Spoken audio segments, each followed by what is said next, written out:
आणि हे आपण दृश्य पाहतोय निलेश लंके यांची। निलेश लंके आता मतदानासाठी आलेले आहेत आपल्या मतदान केंद्रावर। काही वेळापूर्वी घरामध्ये औक्षण करून लंके घराबाहेर पडले आणि आता मतदानाचा हक्क बजावतानाची ही थेट दृश्य।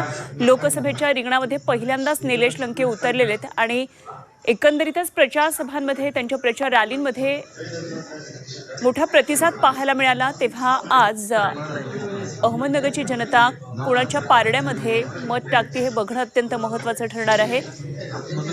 एकंदरीतच कोरोना काळामध्ये मोठी प्रसिद्धी निलेश लंकेंना मिळाली आणि लोकांसाठी लढणारा नेता अशा प्रकारे त्यांची इमेज झाली।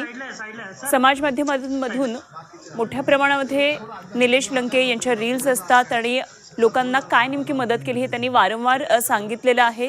तेव्हा आज मतदानानंतर कसा नेमका प्रतिसाद मिळतो आहे हे बघणं अत्यंत महत्त्वाचं ठरेल।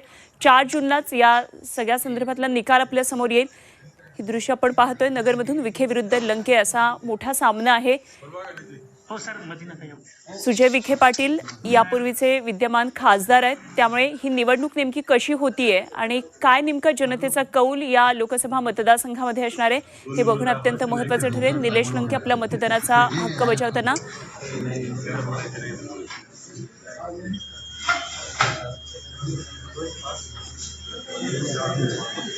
तर निलेश लंकेंनी आपला मतदानाचा हक्क बजावलेला आहे।